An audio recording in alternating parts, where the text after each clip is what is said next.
Morning, everyone.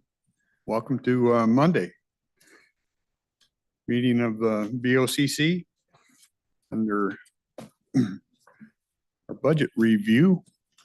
We'll just start right up. Kathy? Okay, Kathy Funk Baxter, Finance Director. And so we have Health and Human Services, which has several different funds to present today. Thanks. And so the first one is Veterans Relief Fund. And for this one, I really there isn't anything to highlight. They're on track on most of their targets and for revenue as well as expenses. That's just kind of a list of our funds, so we know which is which. Like I said, they have a lot of funds. And they're coming in to visit us on the 15th, right? Yes. Yeah. Yes. And you get the dollars for the Veterans Relief Fund semi-annually? Yes, predominantly because this is this is a portion of our property taxes that's set aside for veterans relief. The next one is the chemical dependency mental health. This one is the sales tax that has been sunsetted. That's the appropriate word. And so Fine. Going back to the veterans? Yeah, you're Okay, going a sure, little I'm faster sorry. than I can keep up with you. Okay, so sorry. Uh, Do you have a question on the veterans relief? I'm surprised that the revenue total is 1.2 million. I guess. What am I missing? So in the current year budget, that doesn't add up, right? Well, the revenue total includes the beginning balance, fund balance, Right. which that's part of that one. Oh, and that's. Okay, 55. so I noticed something. It didn't include the taxes. The taxes line is missing That's again. That's why. Yeah. Okay. Yeah. I'll get a new one printed out for you. But as far as the tax revenue, currently we're sitting at $128,512. And that is on track with our target of 127,479. Okay, so if I multiply that by 2, that's what I would sort of expect Yeah. to scale out. Yeah. And there's monies that come in every month, but the two predominant just receipts for this tax is April and October. Yeah. And revenue is as simple as just that line, right? Yeah, pretty much. Okay, thank you. Yeah, the miscellaneous is I'm going to turn to investment income. expenses. Slow Okay. is. And then for No, the chairman expenses, is going to chide me for being so slow, but that's okay. I'm a lot older than he is. I'm going to savor that for a few months here. Yeah, on the expenses, their predominant expense are services that are dispersed, and they are below the target. The target, if you just did a 12-month average, it's year to date, we would be at 145,000, and they're at about 65,000 expenditures. Okay, the 13,967 is our commitment from the general fund to pay for HHS handling the fund. Yes, that's it's just a portion of a person. Yeah. And what's the reason that we seem to be falling behind? I don't want to say it in a pejorative way. Why are the year-to-date actuals on this services lower than the budget would expect?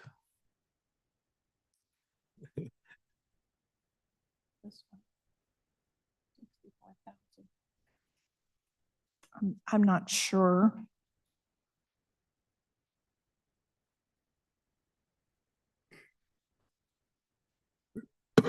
The actuals are what we've expended so far in assistance. So what we put into budget is a really, really rough estimate. Right, but you've got,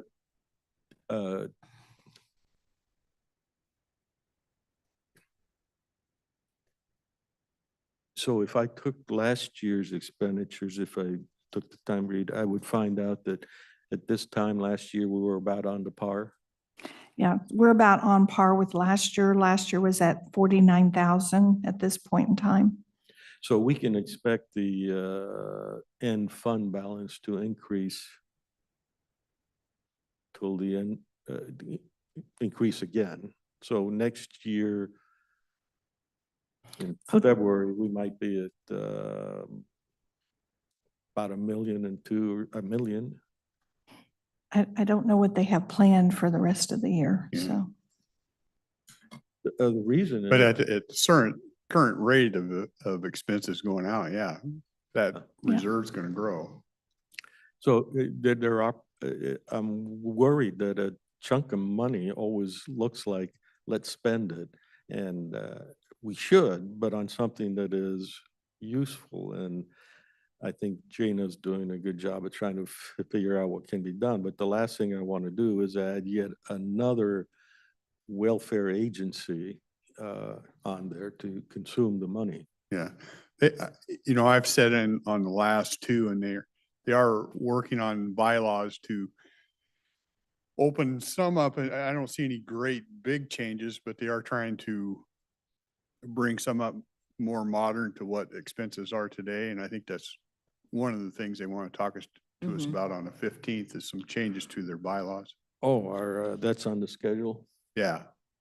August 15th, they'll be Oh, in. August 15th, okay. Yeah.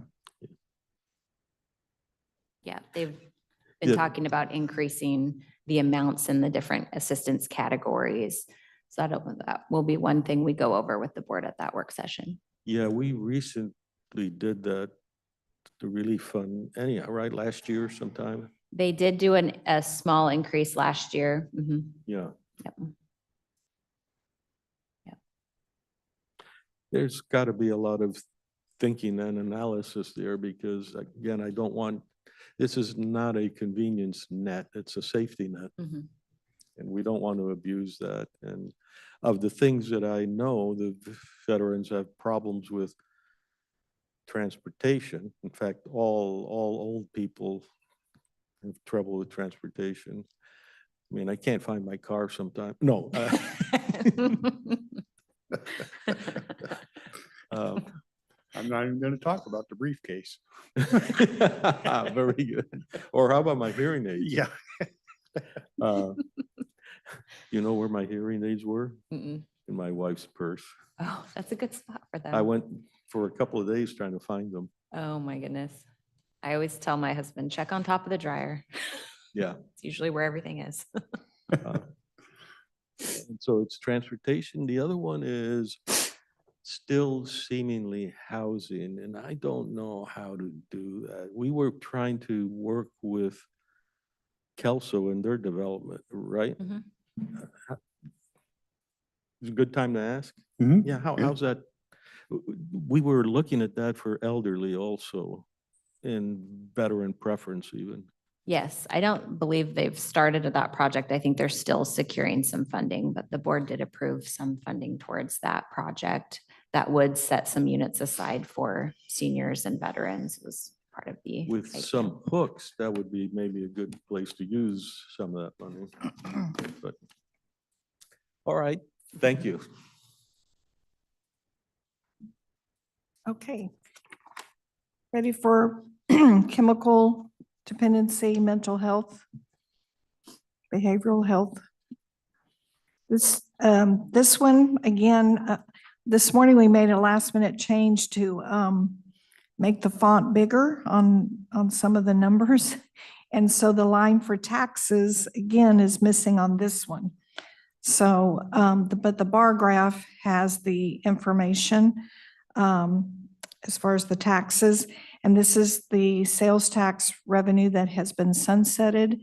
So all of the tax revenue that we're showing as of right now is predominantly everything that we're going to get into this fund for the year. And so we're sitting at currently about $744,000 for actuals through June. And this time last year, we had $1.3 million coming into this fund. But that's because of the sunset.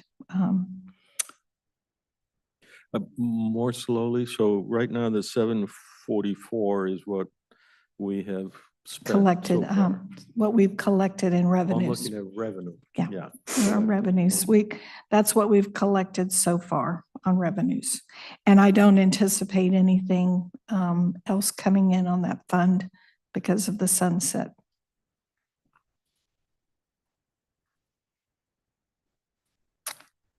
So we're pretty predominantly on that one. On the taxes, we budgeted a little over 800,000. So we're pretty close. We're 92% of budget. There's a little bit that trickles in for the remaining of the year for people that are filing late taxes and things like that. But I don't anticipate anything else significant coming in on revenues.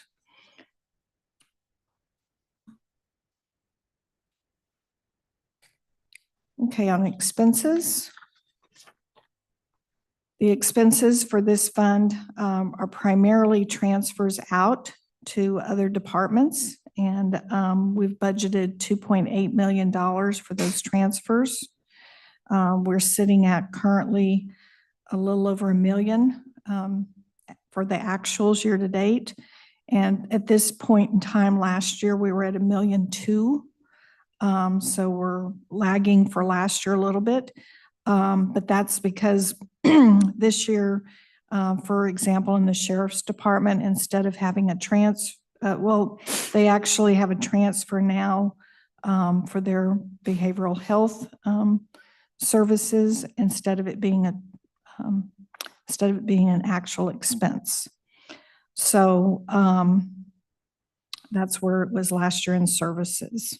Yeah, we brought those bodies in-house. Right, to the sheriff's department. Yeah. Mhm. And these numbers include the fact that we went from 4 down to 2? Yes, mhm. That amendment was a budget amendment that went in last time. So we're pretty much tracking on those as far as we're a little bit lagging on the transfers from a budget percentage, but that's because most departments turn in their request for reimbursement a month to 2 months behind. So it doesn't quite track with the 12-month target that we have here. But I don't see any concerns on any of the expenditures and meeting budget.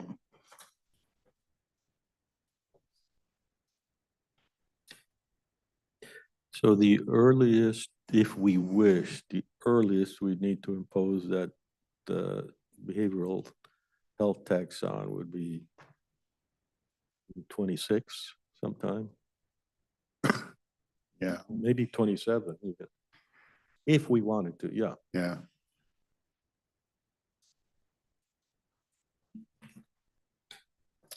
Okay, and then the next fund we'll talk about is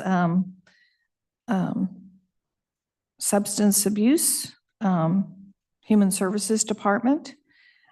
This one too, it doesn't have any taxes, but it has intergovernmental revenues.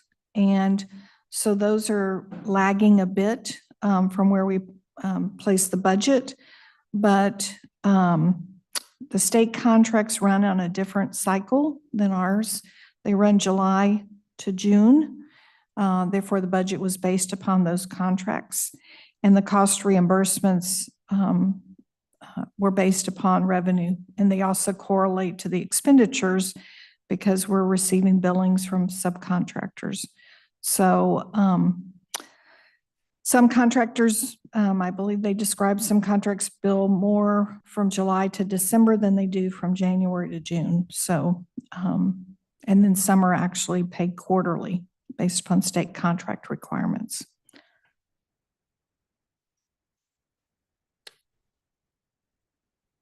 So in this one, we've received $745,000. Last year at this point in time, we were at $903,000. These are what you classify as grants that you're constantly applying for? These are this fund primarily is the developmental disabilities contract and the criminal justice treatment account. This is the fund that those particular grants get funneled through. So it isn't basically what you receive in is what you bill out to them. Up to a limit. Right, so they're all cost reimbursement. Right. Well, if the CJTA, they send kind of a lump sum that we have Do to they? reconcile. Okay. But the DD contract is all cost reimbursement, so providers submit billing to us and then we submit to the state based Yeah. on what that looks like. So a lot of what you see that's actually come in is based on stuff we're being reimbursed for. Right. So if we're being reimbursed for less or we're submitting less, that's going to be less. Mhm. Yeah. But we see this at discrete intervals. You come to us and say, I've got a contract Mhm. and so forth. Yeah. Right. I think The 10, yeah, go ahead. these are one of the ones where I describe it as a line of credit. We basically, state says you have this amount you can draw from. Mhm. Yeah, they set up the kind of our budget for us and we work with the providers and. Do you know what we would do if we overdrew? If, it wouldn't be allowed. There's no going back and saying, what you gave us was not enough? I mean, the contracts we get from the state have an up to amount. So if we wanted to go beyond that amount, we would have to talk to the state to see if that's, Right. yeah. Right. Have we done that before? Not in a long time, not in a very long time. Yeah, no, I think you do a good job managing to those constraints. But I know that the ASO sometimes, I mean, it's got pots of money of different kinds and it's hard to predict. And they will go Mhm. back to the HCA Mm, and say, and the HCA will say, okay, you get another chunk of money. yeah, yeah.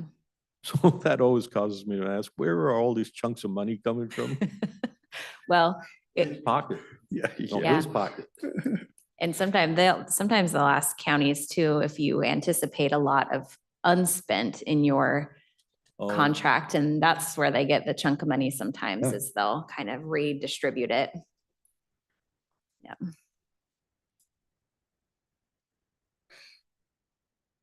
Are you ready to look at the expenses? So the expenses track and coincide again with the revenue. They're based upon the state contract period, July through June. And so our expenditures are lower than what we have in total budget, but that coincides and correlates with the revenue side as well. at the end of a year, if everything were accounted for, I'd expect the revenue and the expenses to zero out. Yeah, And so what that's- I'm looking here is a lag between the 500K and the 720K. Yeah, so on services, but you also have personnel expenses. You have services of 590 as of right now. And then you have some personnel, 65,000, and then a little bit in transfers. So you're close to the 700,000 right now. The 590 and the 65, Yeah. so.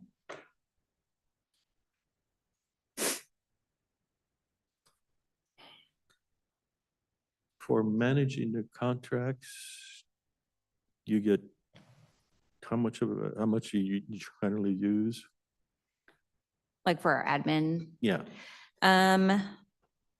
With DD, we are allowed to draw down up to 10% of the contract.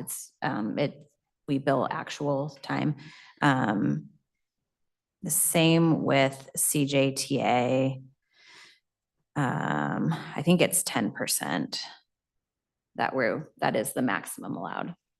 And are you at 10% or do you I recall you generally aren't quite that high. It's generally enough to cover our cost of administering the grant. Yeah. That means that, yeah, you do use a full 10%. We do sometimes. It depends on the contract. Some are more complicated than others, but yeah.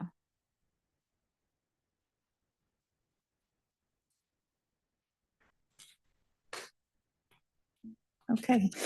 The next fund is the Health Department Fund. And this is predominantly, again, they're predominantly intergovernmental is most of their revenue sources, but they also have licenses and permits and some goods and services as well. And you'll notice in the year-to-date actuals, there's a negative under other financing sources, and that's related to the leases and that GASB entry being reversed in January. And then our intergovernmental revenue actually exceeds our target a little bit. We're at 72% of our total revenue budget. But that has to do with, I think there are some grants in this one where you receive the full amount upfront.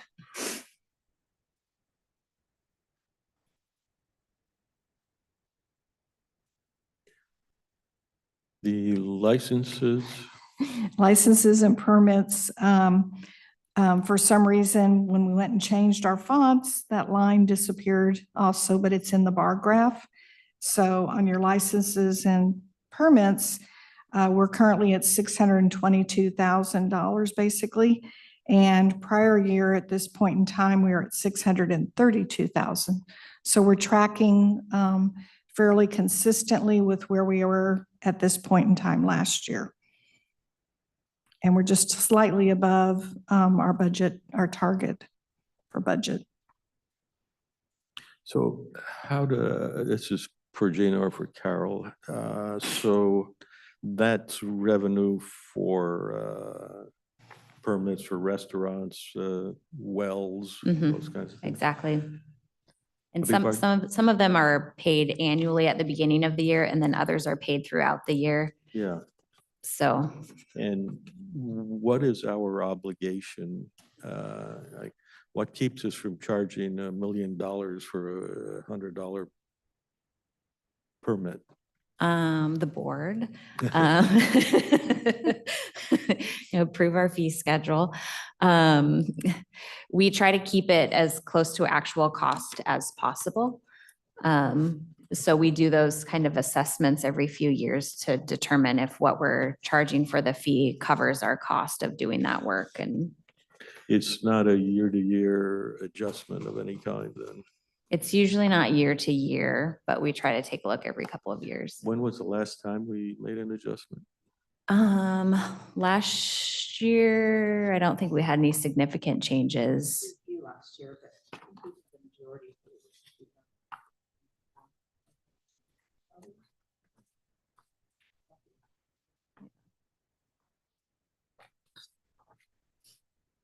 So again, you're just trying to do cost recovery for that service. So this personnel and people on other funds don't come into this fund in terms of wanting, Right. you don't subsidize, you don't use this fund to subsidize other No. things. No.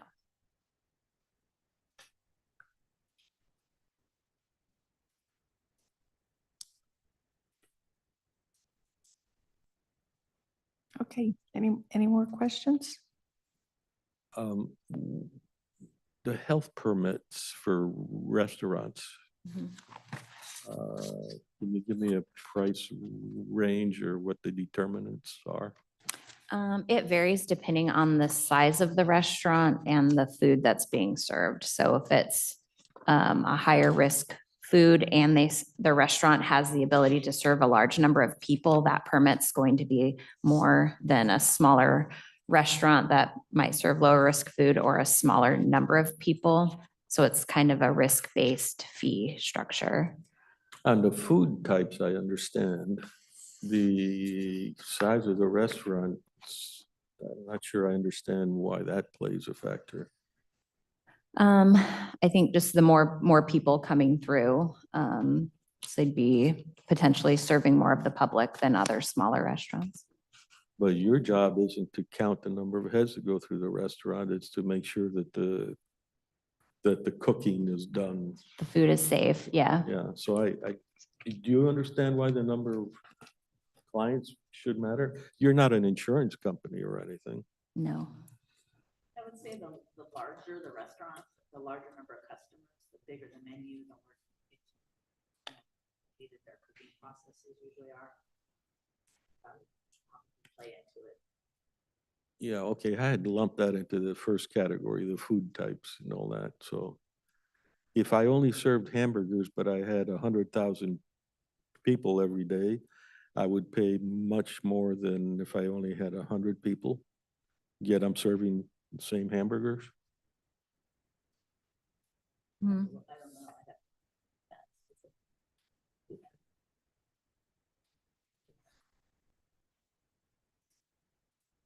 Anyhow, we're, any regulations that the margins in some of the restaurants, there are a lot of little restaurants that just shut down. They just Mhm. can't make it. And I don't know whether, like if I said they paid $380 a year, would that seem about normal for the low end? Yeah, That's high for the low end. yeah, I know, I don't, Yeah. Okay. all Without right, looking at it. It's not abusive. I don't think so, I mean, I yeah. think the low might be $100 for like a low hazard, small, simple. If we're going in, we're doing one inspection. It's generally we inspect twice a year, is that correct? Yeah, twice a year. So, and if one thing we do is if we go into a restaurant and we find a lot of things wrong, and we find that repetitively, we will add an extra inspection in the following years until that establishment has proven cooked safely. So that also plays into it. And is your responsibility the big supermarkets also? Mhm. That's got to be tricky. Yeah, the Safeways and the Fred Meyers, they Yeah. have, yeah.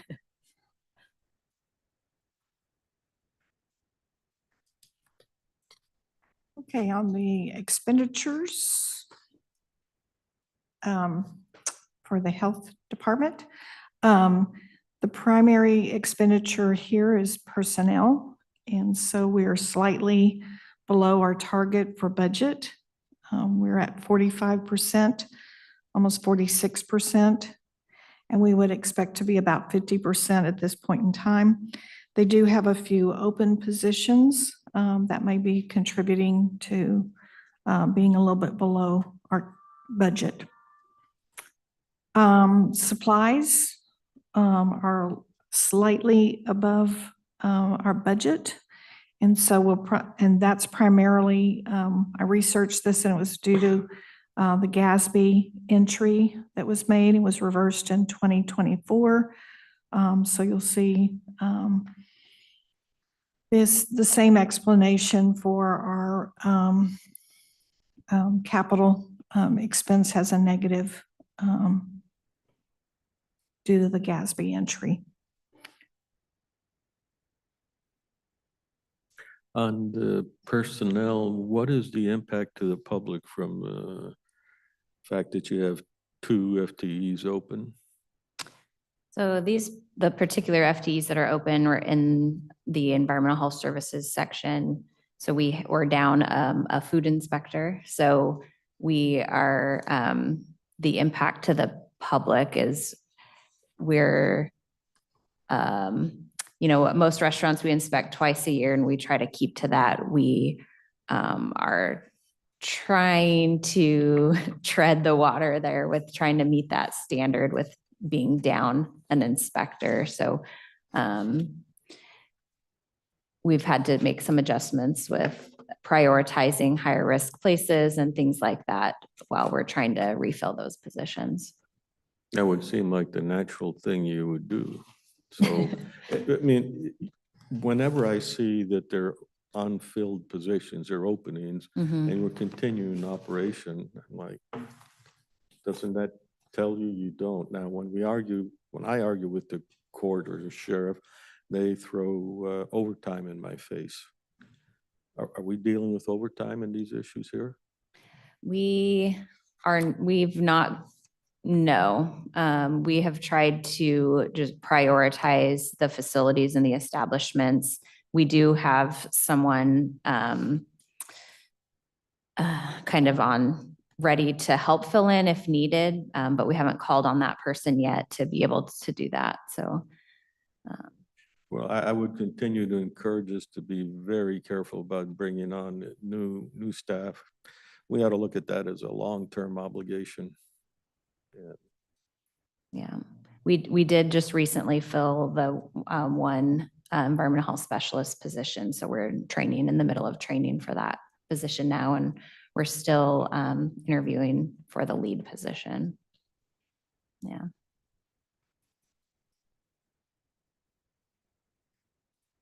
Okay, are we ready for the next fund? The next fund is Human Services Department. This is the fund that has your general human services overhead and some grants. And so you have some taxes coming in on this fund. This again is from property taxes. So it's predominantly comes in twice a year. So we're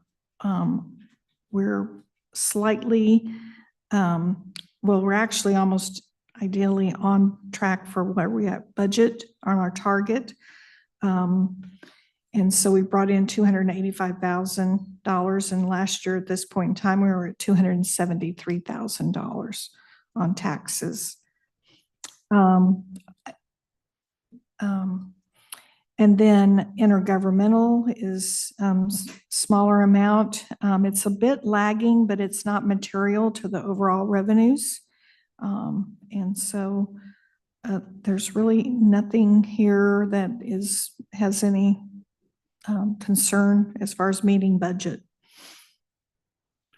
What does this division, what does it serve? The fund, Right. okay. So it's primarily where you have your human services overhead, and I think she is on this sheet. They have a little explanation of what the fund is, the community development block grant and other programs.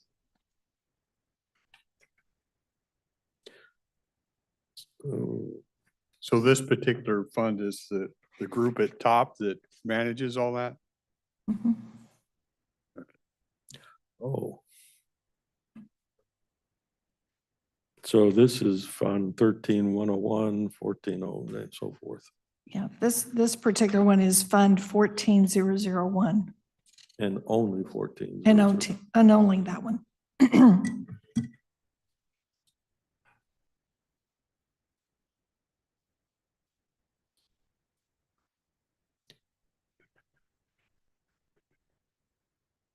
The CDBG stuff is passed through, right? Mhm. And the general human services overhead, is that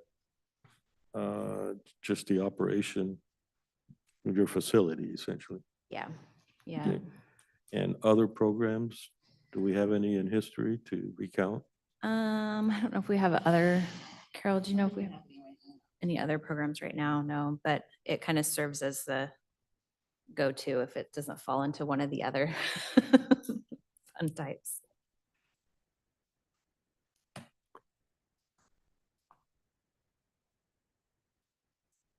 And the revenue comes from the pass-throughs, the contracts, right?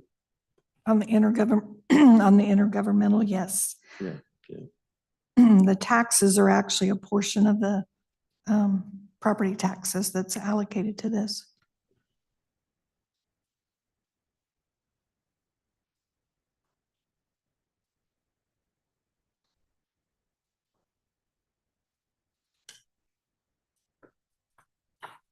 Are you ready to go to the expenses?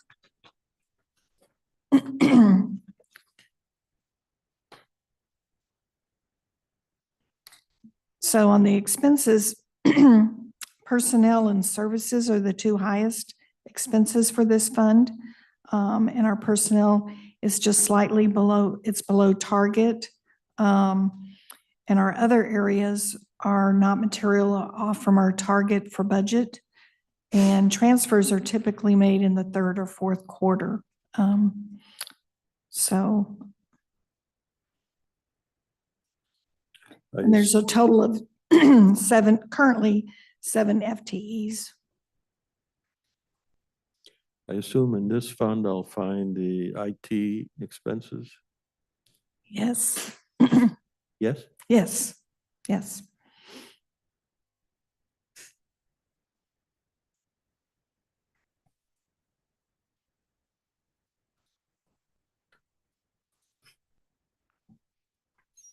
Okay, I'll go to the next fund that we have for you is the opioid fund. And for this one, most of the revenues showing up in our miscellaneous revenue category. We recently amended the budget to account for those contracts or those settlements that have been signed.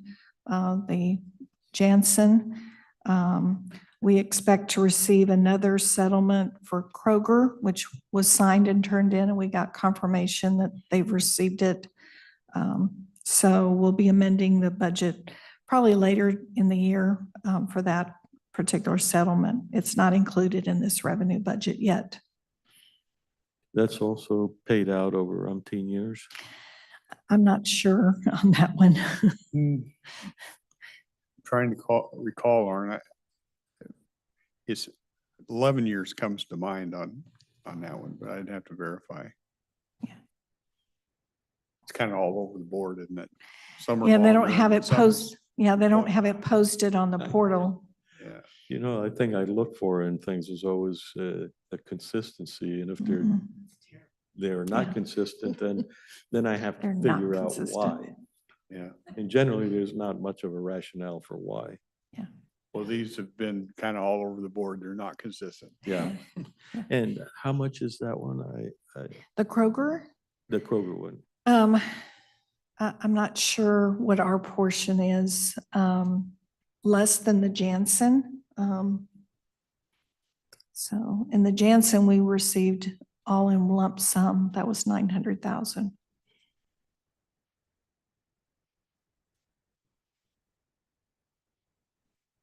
So that's really the only revenue that we have on this, this fund. And then for expenses have not been budgeted. We have most of the fund sitting in the fund balance until those are decided. There's just a small percentage of a personnel, and that's it. That's administering the fund.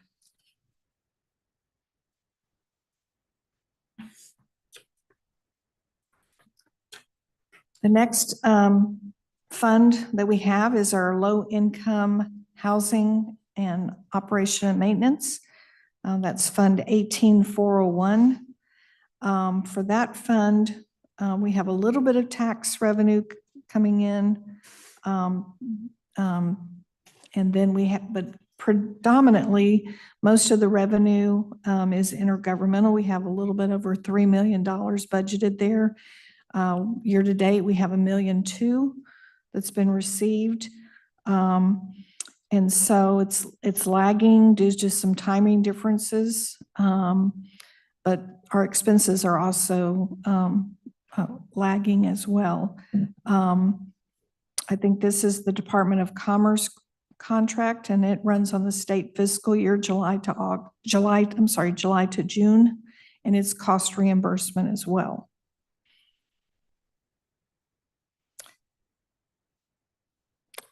And really everything else is tracking very well on the revenue side. What's the O&M? I'm not sure. Just, yeah. I think it's been just the name of the fund, and it's been that name for quite a while. Because O&M was the, No, I think it had something to do with what the treasurer's office has to list the name of it as, has something to do with the document recording fees themselves. Because all these names are kind of off, have you noticed? The one that says substance use and developmental disabilities, and we're can't change that. you can't because of us or because of the state? I don't know. I think we've worked with the treasurer and the auditor before, and we're just not able to do that, and I don't know. Well, I have a lot of confidence in Kathy's ability to fix things, so Names drive us crazy. yeah, well, that's one of the items on your to-do list, right? But a lot of these are doc recording. Yeah, in the goods and services, that's what that revenue is, your portion of the doc recording fees. And so we did bring the budget down for Yeah. this one compared to last year's budget, They've been declining a little Right. bit, yeah. but we're still tracking very well with where we put the budget, where we pegged it for. So we should make our budget without a problem.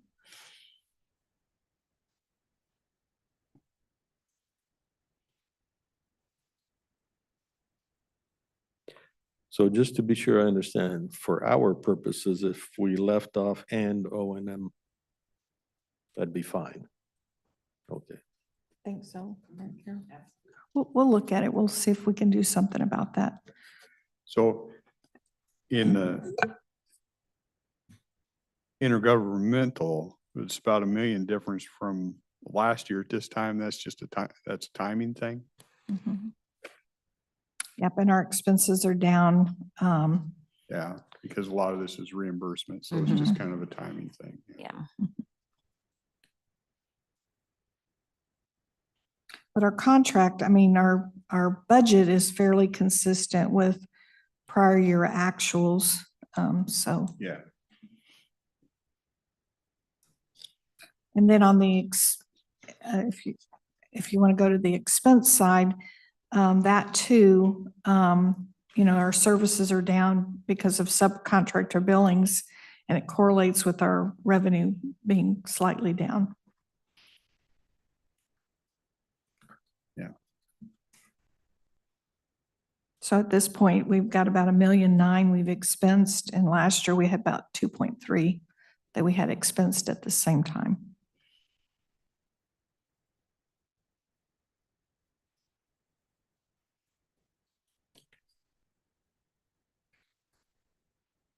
I'm gonna back up to the opioid just for a minute. It's not really a question. It's just, you get some comments on what we're doing with that money.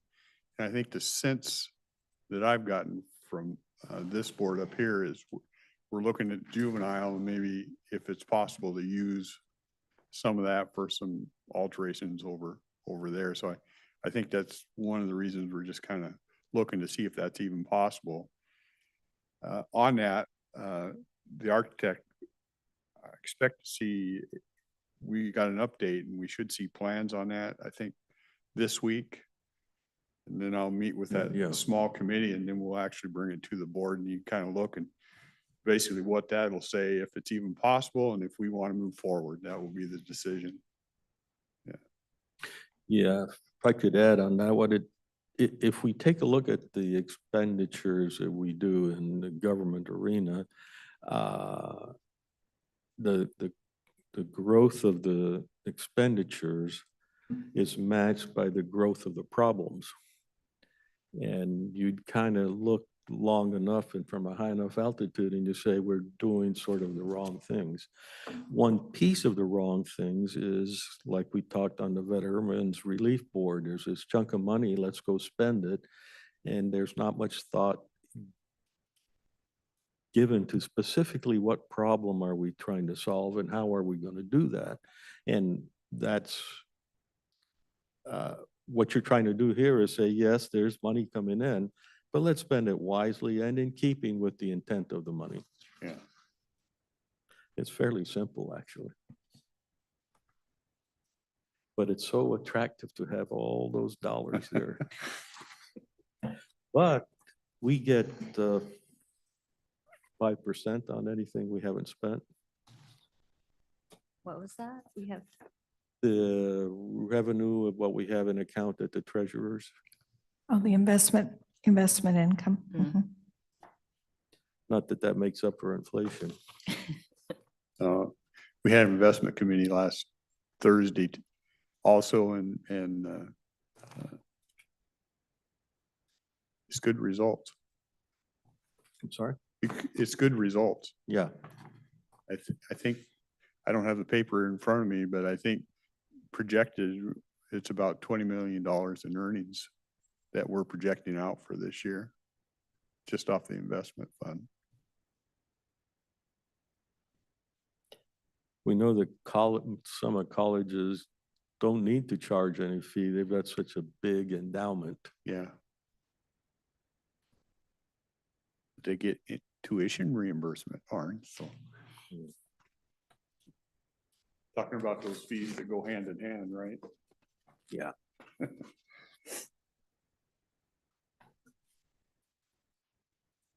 Okay, that concludes all of the funds that, and I don't know if y'all have anything else y'all want to add. Are you sure you haven't missed one? No, I think we got them all.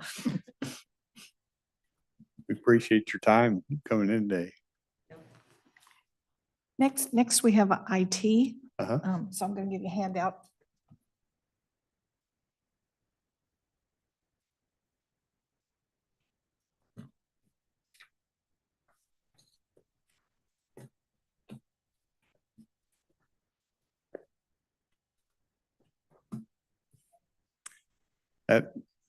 That whole, that's an odd thing because the funding doesn't come from the county. It all comes from the state and all these myriad of different things they do with it, and the relationship between that and us is just kind of an odd thing. Yeah.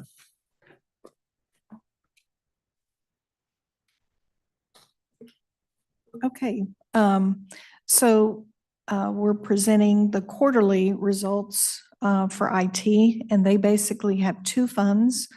The first one that we're showing is their technology reserve account. And this one, basically, there's an annual transfer that comes into this reserve fund from IT, the IT technology fund, and it's basically for major equipment replacements.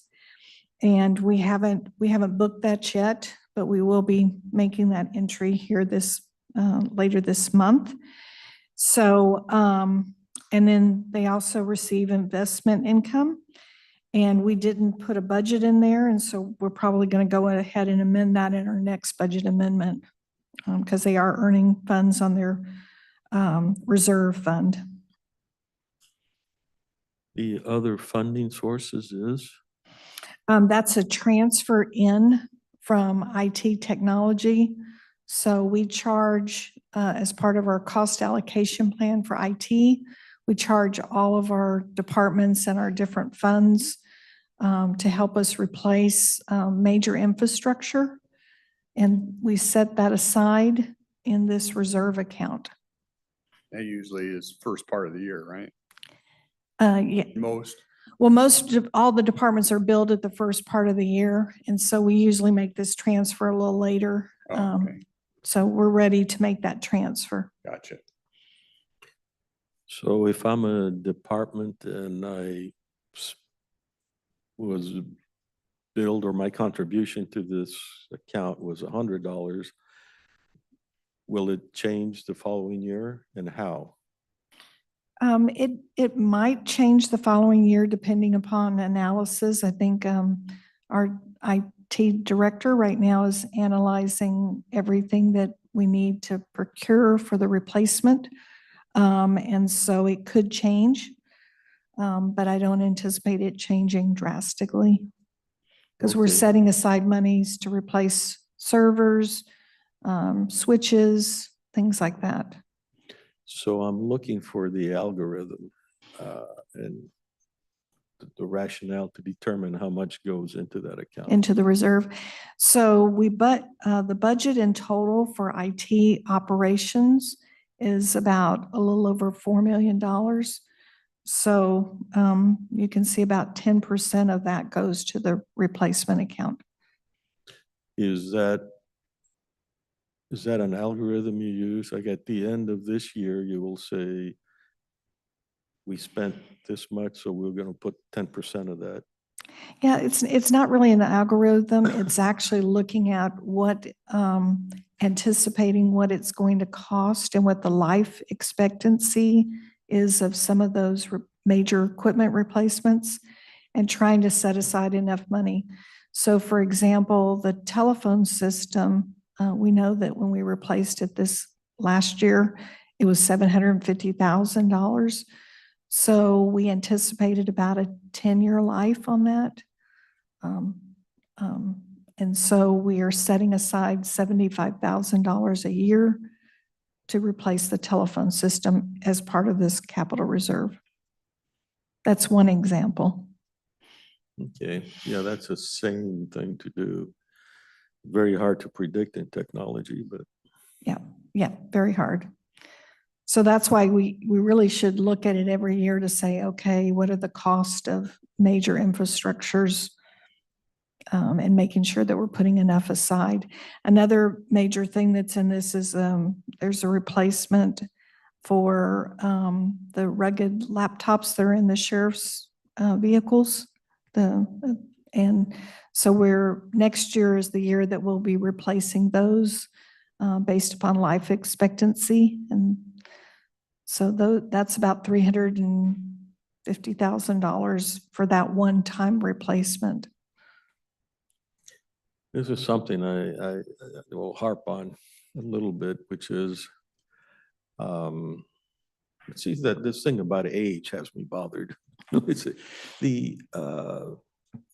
we throw things away well before they're due. Now, IT had to replace a bunch of hardware because the new Microsoft operating system wouldn't go on the old hardware, so you need new hardware. That I understand. But these incessant arguments like my computer is 5 years old, I've got to replace it. It just seems like we're wasteful. Does it seem that way to you? Yeah, I don't, if it's still functional, use it. I think the only time we were probably on a schedule, but I think it was mainly because they would sunset an operating system that it used. And I don't know about upgrading those things or stuff, but yeah, I think if it's still useful, it's good to have. That just brings up a point. Bailey and I were talking this morning and her trouble getting back from Georgia because of that little incident. It sounds like maybe Southwest was on older technology and they were still operating. Oh, interesting. Yeah. Yeah.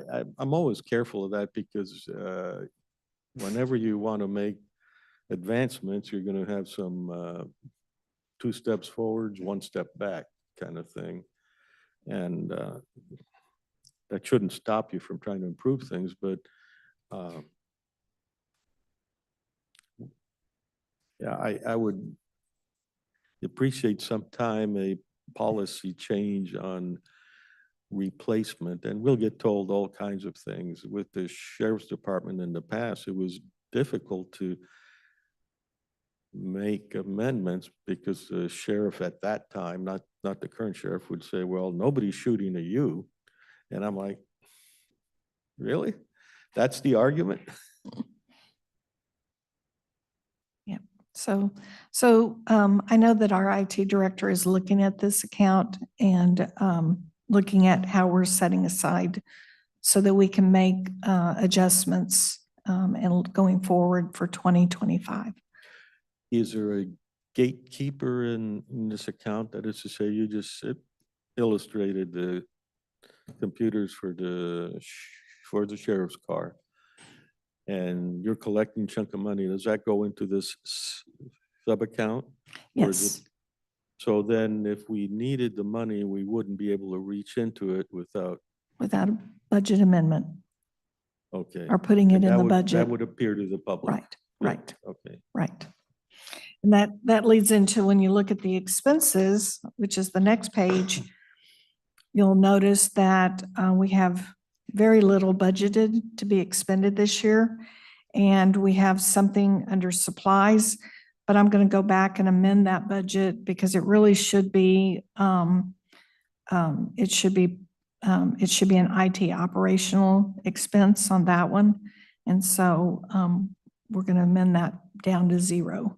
But so very little in the way of expenditures. The 50,000 transfer was the amount of money that IT committed towards the Hall of Justice camera and security project. So, but I do anticipate that next year we'll have some expenditures coming through this account for some infrastructure replacements or potentially later in the year. But the IT director will submit those. And we'll have a budget amendment if we're going to have anything this year. My expectation is that we're gonna have to spend more than we like in IT, but we've got a lot of catch up to do, and we haven't, Yeah. like, I should be able to walk into the IT department and pull out a manual for the IT department. It's got everything documented in there. It's not there. We got software all over the place that sometimes plays with each other, sometimes not. And we even recently discussed whether a department that wanted specialized software, whether they were going to pay for it or the IT Technology Reserve Act Right. account would pay for it. Right. Those are, That was the software that we brought to you called Debt Book, that both the auditor's office is using, and now we're wanting to use it also for our bonds. And yeah, and so that was an example of the piece of software that the department was paying for, but it really benefits the entire county. it may be that we don't see very much on the Technology Reserve account change, but on the IT contracting out to get stuff done and Yeah. corrected. Okay, the next, they do have their presentation for their actual information technology. This is where most of the revenue and the expenses are held for this fund. And so on the revenue side, goods and services are the service department billings that have gone out, and those mostly were paid in the first quarter. Intergovernmental was a small grant that they received, I believe. I'm not sure if it was for a switch. And so they received some funds from that. And then their miscellaneous revenue is primarily their investment income. Because like I said, they bill all the departments in January, pretty much sit on those funds until they need to expend them. And then the other financing sources is the transfer out primarily over to the reserve account. And so on the revenue, of course, it's showing that we're 98.7% of our budget already. That's because we did all of our billings at the beginning of the year.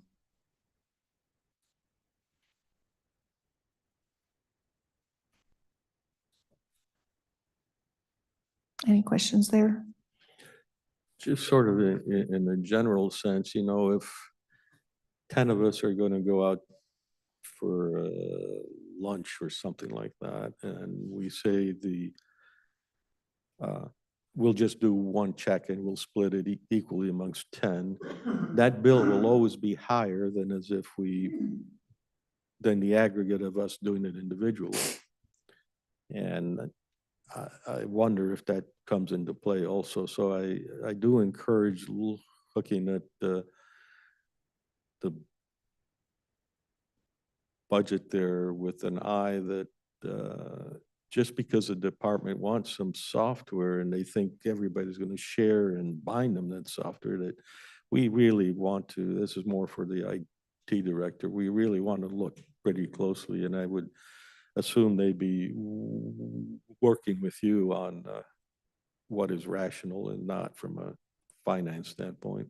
Yeah. We've been, as far as when we're trying to budget for their expenses for IT, the largest expense that they have is their software licensing maintenance agreements. After personnel. But, and so we've been developing that list and keeping track of it and trying to analyze it as far as also projecting those annual increases that we might have from those maintenance agreements as well. Yeah, I think there's a good rule of thumb that for whatever license you paid, you're probably going to, your maintenance is categorically 15%, but then you've got integration issues, you got training, all that. It probably doubles the 15 up to 30%. And that, I don't want to discourage people from increasing their productivity, but I want to discourage them from doing something that doesn't really increase productivity, makes them feel good, but it costs us. A good example of that was a discussion I had a few years ago with an EHU individual where they wanted to spend $250,000 on a piece of software. I said, well, how does this help the public? He said, it doesn't.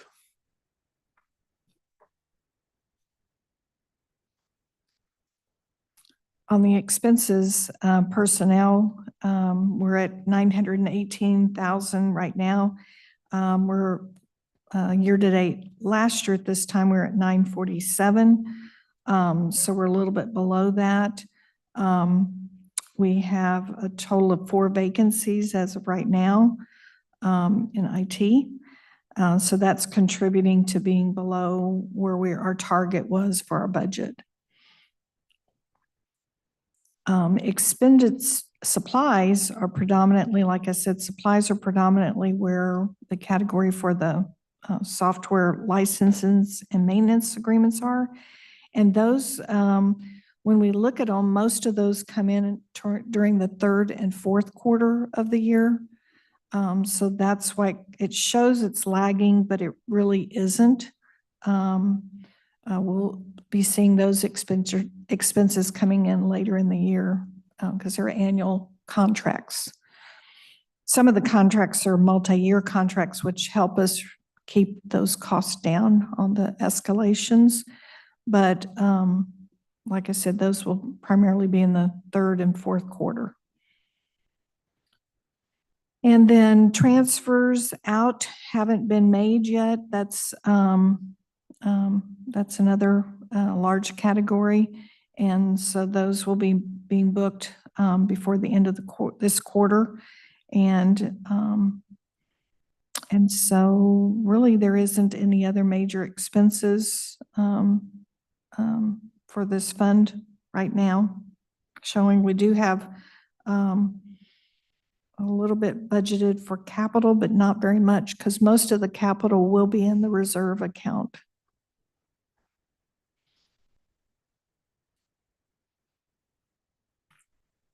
And last year, we did quite a few transfers to reposition the reserve, to put the funds in the reserve account. They hadn't made their transfers for several years for some reason, and so we caught those all up.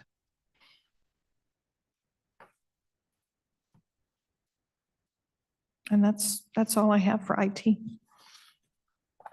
And Travis had another commitment, and so he wasn't able to make today's meeting. If you have any questions for him, I think he met with both of us last Yeah, week yeah, I think individually, so. so I think so. kind of gave us his game plan, so. Okay, Okay. That's all I have. thanks, Kathy. We'll head right into agenda items. While you're working up here, walking up, getting up to the desk,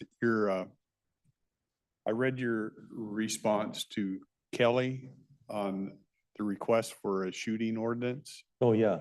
and I'm in total agreement, so I don't know if we need to go any further with that or It's probably better to let it die. okay, then I didn't see there was anything else to say on that. Yeah, okay. Okay. Good morning, Commissioners. Mike. Get this back a little bit. Mike Moss, Public Services Director. Looks like a pretty light agenda for you guys tomorrow. Just a few items from Public Works and one from Facilities Maintenance. Number one on tomorrow's July 23rd agenda is contract completion letter to CNR Homes for roof replacement at HHS, Health and Human Services. The job was actually completed on March 1st this year.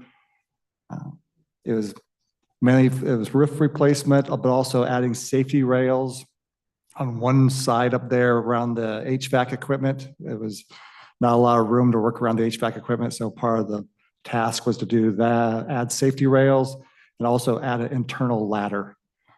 So people were going up to the top of the roof with ladders, but an internal ladder system.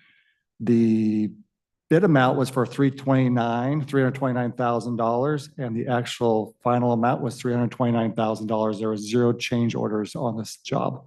What? So, which is What? great. What? I figured I'd better say that out loud since it doesn't always happen. Well, there's always the other side of the coin. 0 change orders meant they didn't come back to you and say it's less expensive than. we That's thought. true. I haven't heard that often. Sorry. So that's our normal letters that we send out when we finish a contract. So, Yeah. Thanks. So then the other 2 items from Public Works are items 3 and 4, 2 temporary construction easements for the Italian Creek Culvert Replacement Project. This culvert was damaged in the January 6, 2022 flood event. And these are just temporary easements so that we can work on the property to realign the culvert and tie in the channel.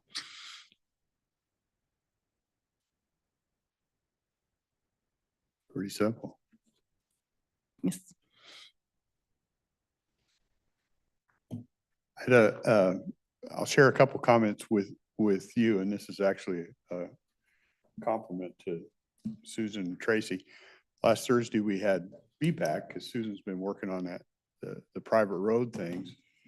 And for most of the meeting, it looked like it was pretty much an impasse. What I gathered from it there is you have,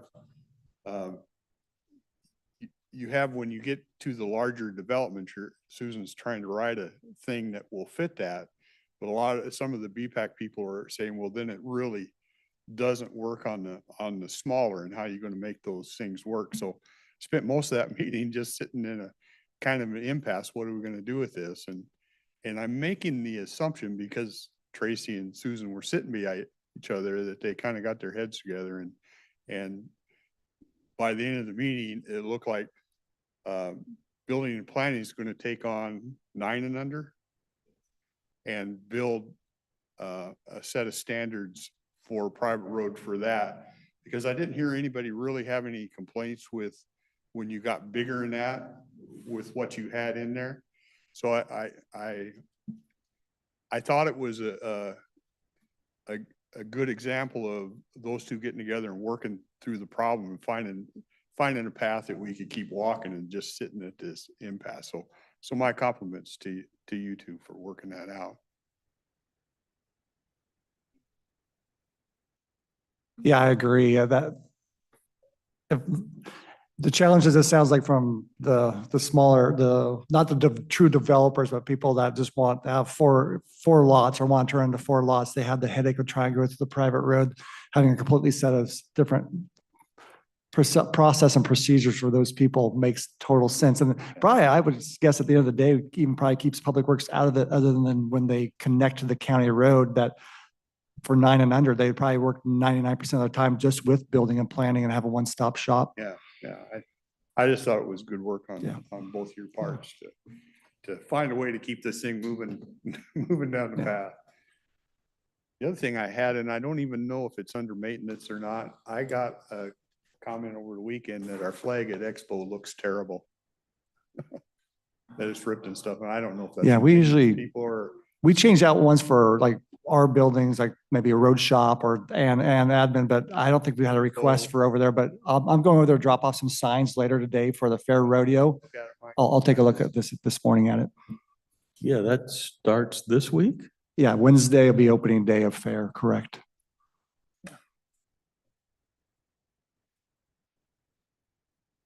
So are the commissioners that are staying on, are they still obligated to join the bronc busting and the bull riding? Yes, and also sing the national anthem. Yeah. Oh, You know, in college, I was over in Ellensburg and they always had the Ellensburg rodeo. I couldn't even stay on a steer, Mike. There's no way I'm hopping on anything on rear.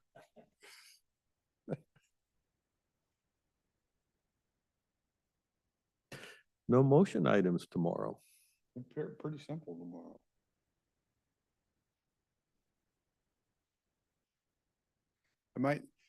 You care if I bring him up to speed on Willow Grove just because? Yeah, I had a call last week and Mike and their team is working with me on it. And it's a situation, and I'll be right up front, that County, we didn't create the problem. People bought some property. Title company missed that there was a tax parcel, a tax, whatever you call that. Yeah, tax title property. Tax Yeah. title property in front of that along the road, and they didn't have legal access to the property. How a title company missed that, I don't know, but they did. So we have people that are kind of landlocked and not able to get access to build. And so Mike's kind of working with me to seeing if there's any way we can find a way to at least get them temporary so they can build that thing while a different solution comes about. But it's one of those tough things. It's nothing we did, but it's hard for me to just let people not find a solution. So just to be clear, the tax title property means it's the state owns it, has a title to, Right. I mean, the county owns it, has a title to it. I think it's always, there's no real interest in the county in holding on to it or preventing them from accessing their property. Are we talking about? Well, I talked to Doug and stuff because it's tax title and the state has some interest in it, that they limit what you can do with it. It's, you and I think it should just be easy, but it's just not Yeah. easy. How large a piece is it? The piece we own is like 3 acres. Correct. Oh, The okay. property, it's kind of landlocked, is about 14. And like I say, I don't. Well, in the worst In case, my conversation with Mike is I'd like to find at least a temporary solution so they can build their home. But whatever costs are associated with this, it's not on the county. At the very least, Yeah. the title company needs to step up for missing this. Yeah. You're thinking of just, an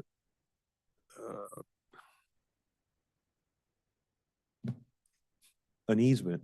Well, the two of us got a chance to meet with staff this morning before we came over to kind of gave them direction and look at a couple different options, including value of that piece of land at a certain value, and below, we're able to maybe negotiate directly with neighboring property owners. So if we can maybe get it reassessed, that might be one option for us. So we're hoping to make some phone calls today and see what kind of direction we can give you guys. We're just trying to help people that we didn't cause a problem. Right, We're just right. trying to help get it solved. And And it's gonna be a problem that comes up a little bit later too, maybe for the other, there's two parcels this tax title property sits in front of that are also, will be landlocked if they want to have access to their property. So this is the first one we ran across. And the title company didn't catch this? they didn't. And when you look at the map, I don't know how they didn't catch it. I mean, I'm just being blunt. And I don't even know who the title company is. I don't really care. I'm not Right, looking to yeah. bash. I'm just saying somebody made a mistake and they should be working awful hard to fix this. And maybe they are. I don't know. And I feel bad, the homeowners have already reached out to a local company to build their house. They went in for, I think probably planning clearance, and then found out they did not have access to their home or to their lot. So it came only to their light when they went downstairs to the building and planning to try to move forward with their building plans. How do they get to their lot right now? They were, I think, driving across that tax title, not knowing that it wasn't theirs. So there's a road there?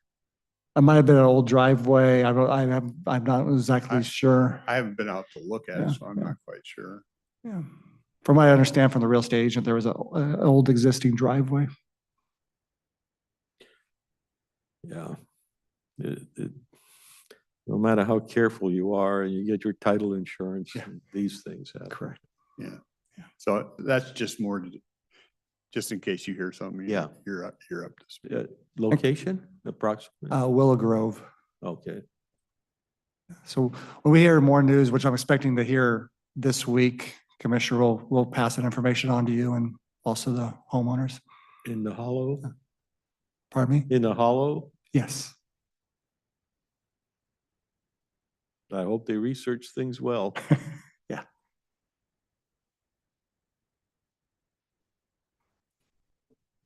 You know how they resolved the pump situation there?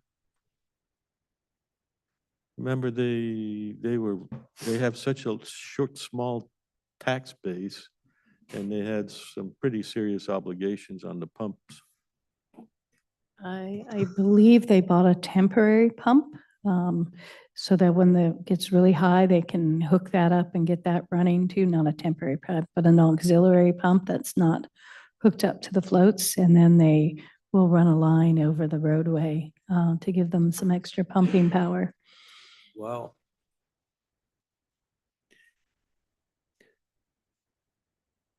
And so they're planning to build in the hollow. This property? Yeah, Yes. it's kind of an interesting location for sure.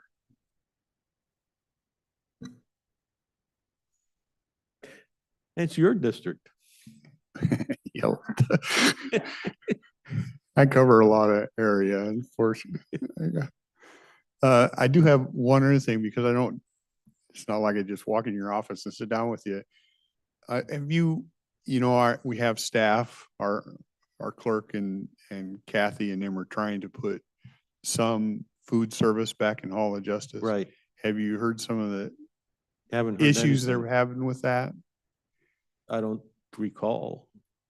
And I'm paraphrasing, but we're getting some pushback from legal that maybe we can't do that. There's no, I'll put it this way, and I meant to be 100% correct but what I'm hearing is we don't see anything in the law that says you can't, but we don't see that there's anything that says you can, so you can't. That's the way I interpret it. Yeah. So I it seems like a pretty simple thing to me, so I don't know if we Yeah, should there- discuss that a little bit and just push forward. It just, they've done some pretty good work, and it's just, I think we have this, you and I probably have the same outlook. If we were all to follow exactly the laws that are on the books, we would all find out that we're violating multiple laws. I think I read some articles sometime that said at any one point in time, a third of the nation is committing a felony just by doing what you would normally Yeah. do. And then there's the other situation, if most of the time the laws are intended to be for situations they ran into, not for the situation you're in. So you don't ask permission, you just do it. And if it's a problem, you will get, if it causes a problem, then something will happen. But we've had food services before.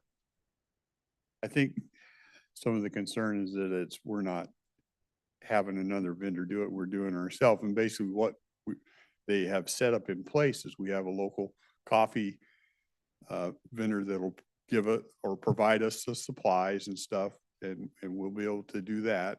And we have a local vendor that'll make up a variety of Right. lunches, and we'll be able to sell that. So we're just kind of acting as the middle person, and the way they've lined it out that it should cover itself. We get enough markup that we can cover. Yeah, they did go over that with me. I apologize. I forgot that, anyhow. I'm a little skeptical, but you don't learn if you don't try. Yeah. So I'm kind of inclined just to push forward. I'll support that, particularly staff-driven or people-driven things. They're putting out the extra effort. Why stand in their way? Yeah, I don't want to do that.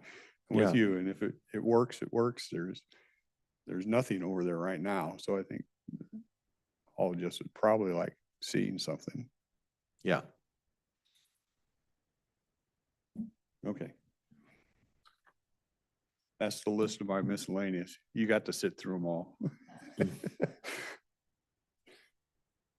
We have Jessica at 11, and she does have an executive session, and it involves Superior Court, so we won't be able to move that up. So we just would recess till 11. Okay, sounds good to me.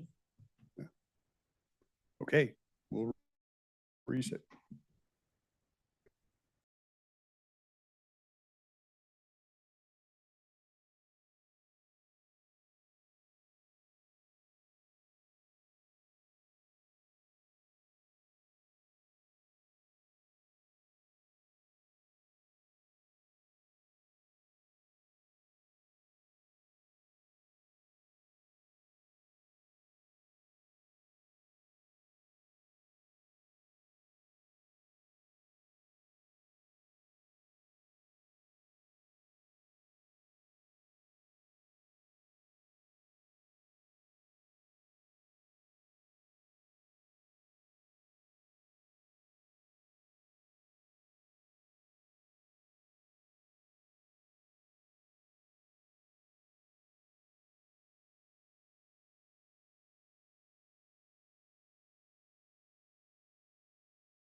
I think we kind of like doing that to Commissioner Morris.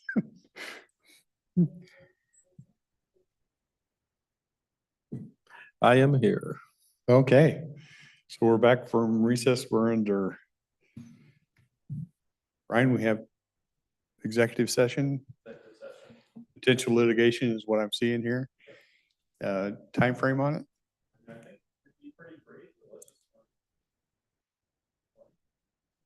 20 minutes?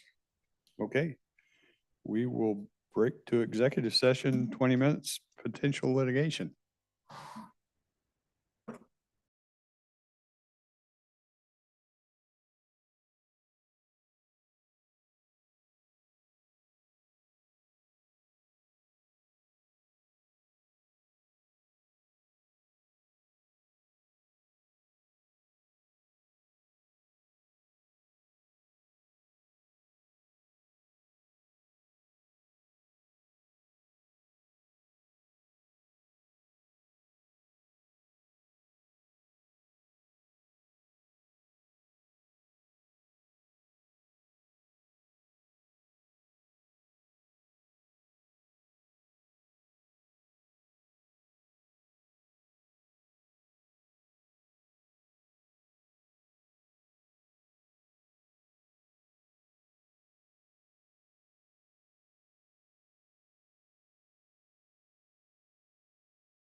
Okay, back from executive session. No decisions were made. Jessica, did you have anything else in HR?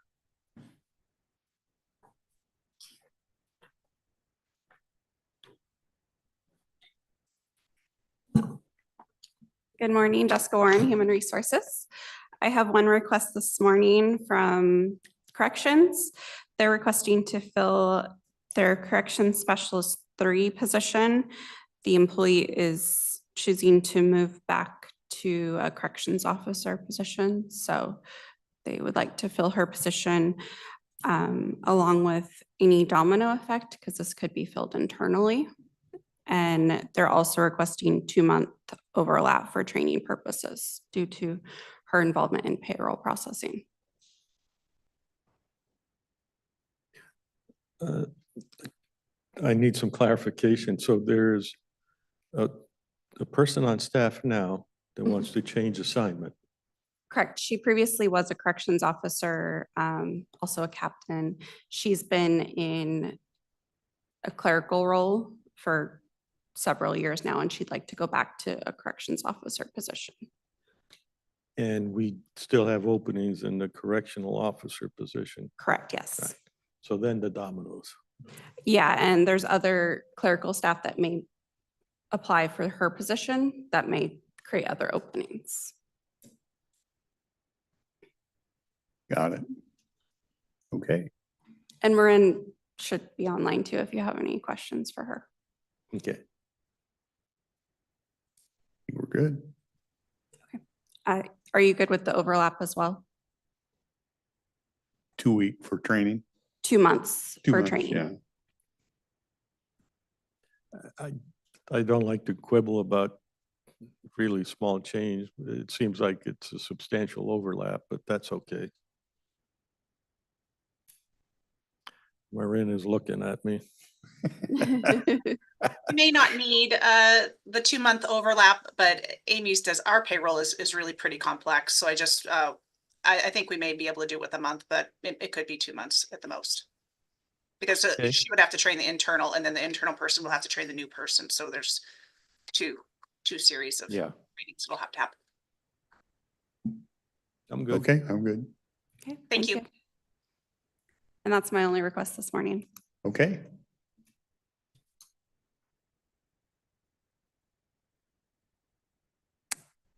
We have nothing else? Okay, we will adjourn.